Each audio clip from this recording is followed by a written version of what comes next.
This time, the video is going to be talking about preparation of haloalkenes by what we call allylic halogenation. As we will see, this is essentially the same as halogenation of alkanes. This is going to be halogenation of alkenes. What we're going to do is take the hydrogen off a carbon next to the double bond, and so it's called allylic halogenation. But what we're going to see is that the mechanism is essentially the same as halogenation of regular alkanes, and the reagents are just a little bit different, and then there's one wrinkle in this reaction. So please read and study section 8.6 in your book, pages 304 to 307. So here's the overall reaction.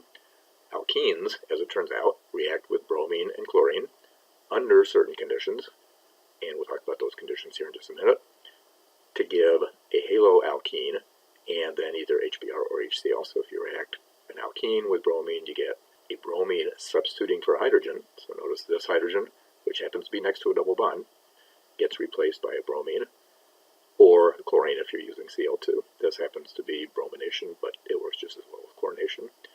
Now, what are the reagents that we use for this? Well, in the last reaction, when we did it on alkanes, we just used plain old Br2 or Cl2.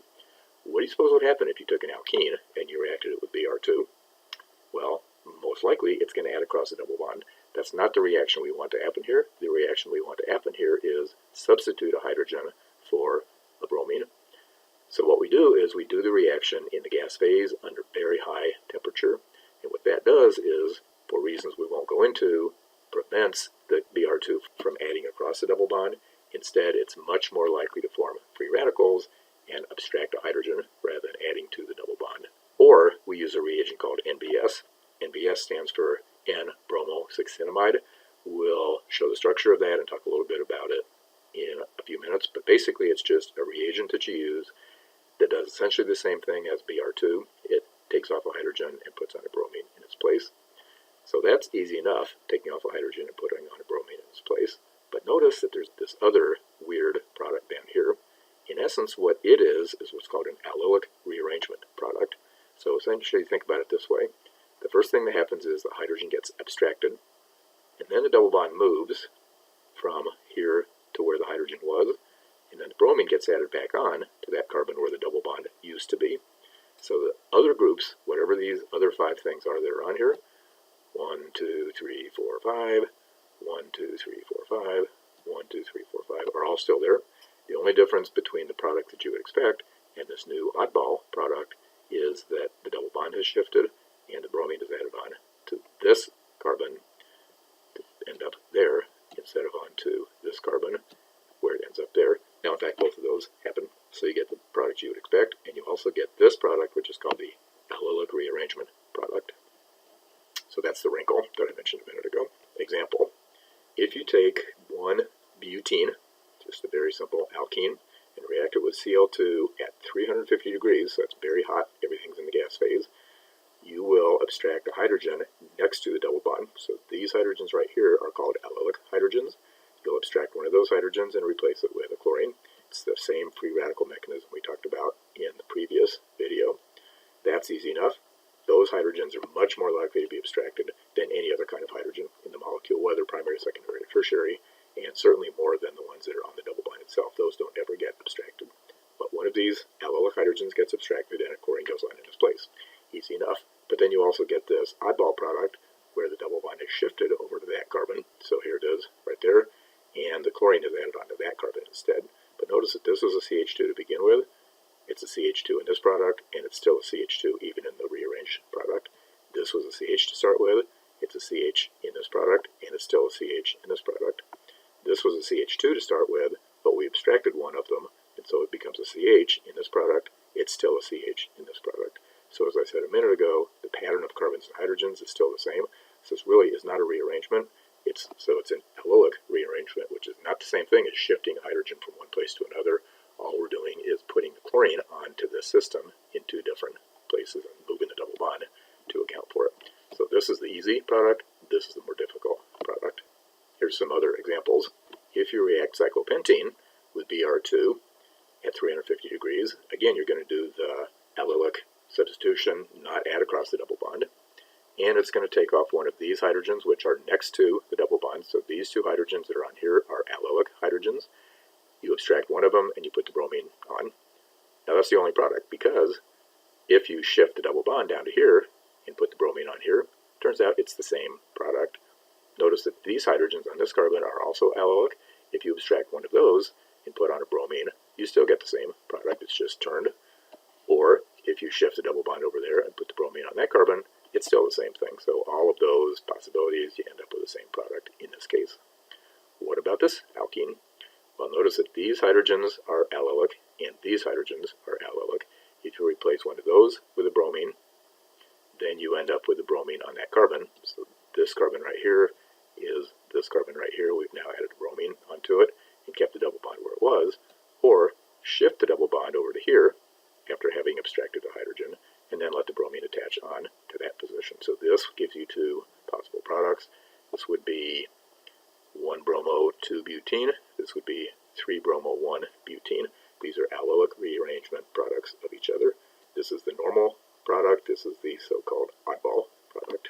So I mentioned NBS a minute ago. It's another alternate way of doing the reaction, so you don't need to heat things up to 350 degrees or whatever. It's called N-bromo 6-enamide.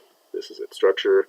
You don't really need to know much about it other than that it's called NBS, and that it generates in a reaction mixture, it generates small amounts of Br2 and small amounts of Br dot. So essentially that chain mechanism that we talked about earlier on happens with very dilute amounts of Br dot and Br2, so it can't add across the double bond, instead it abstracts hydrogens. So what's the mechanism for the reaction? Well, as you know, in a free radical halogenation, you get some Br dot or Cl dot that's represented right here. What does it do? It abstracts a hydrogen, and it's going to preferentially try to find a hydrogen that's allylic, in other words, next to a double bond. Well, here's my double bond. This carbon has a hydrogen on it, so this is the allylic carbon, this is an allylic hydrogen. It's going to abstract that hydrogen, and it's going to form a dot at that carbon. But notice that this thing has a resonance structure. So these two molecules are actually resonance structures of each other. All I've done to go from here to here is shift the double bond over there and shift the dot over to here. So these two free radicals are actually one free radical, but in two different resonance structures. Just keep things in context, we're still using model number 1 here, which is Lewis dot structures and resonance structures. No talk about orbitals yet. So these are resonance structures. Now you may be thinking, but aren't those the same as each other? And the answer is they may be, or they may not be, depending upon what else is on these 4 other positions. But even if they are the same, it doesn't mean they're not resonance structures of each other. What it means is this bond is partially a single bond and partially a double bond. This bond is partially a single bond and partially a double bond. The dot is partially on this carbon and partially on this carbon. So that constitutes one intermediate in the mechanism. Then the next step in the mechanism is that that one intermediate, represented by 2 resonance structures, then abstracts an X chlorine or a bromine from a molecule of Cl2 or Br2. Which one is going to abstract the chlorine or the bromine? And the answer is both. So some of it will end up going on this carbon, and that will give you that product. Some of it's going to end up going on that carbon, and that will give you that product. And these then are the 2 possible products you get. This is the main product, or what I would call the logical one, where you just take the hydrogen off directly and put the halogen on in its place. This is what I would call the oddball product, where the double bond is actually shifted from here over to here, and the halogen has gone on that carbon right there. Now these 2 may be different from each other, or they may be the same. If they're the same, then you don't draw it twice, obviously, as we saw in the case of cyclohexene a few minutes ago. But if they are different, then you have to draw both of them. Notice that these are not resonance structures. These are resonance structures in your intermediate, but once the halogen attaches, then the halogen is either on that carbon or it's on that carbon. It's not on both at the same time, obviously. So here is the mechanism again, but on a real molecule. The previous one was on sort of a generic molecule. This is a real molecule. So this is 1-butene. We saw this one a few minutes ago in the example. First thing that happens is the Br dot comes along and abstracts one of those hydrogens right there and gives you this free radical. But the new thing is that that has another resonance structure in which the double bond is shifted over to this position, and that carbon then is the one that has the dot. And of course HBr is the byproduct of that first step. Then that intermediate and those 2 molecules being resonance structures are really one molecule. That intermediate then is what starts the next step, and it abstracts a bromine from the Br2, and it can either end up on that carbon, in which case you get that product, or it can end up on that carbon, in which case you get that product. So again, 2 possible products. One is the one you would expect, which is this one, essentially replacing the allylic kind of hydrogen with a bromine, keeping the double bond where it was. And then the oddball product is the allylic rearrangement product, shifting the double bond from here over to the next door, putting the bromine on that end carbon instead. Again, two possible products here. Again, not resonance structures. Those are literally two different products. This is 3-bromo-1-butene. This is 1-bromo-2-butene. So the next question is, will you need to be able to draw both products in a specific case?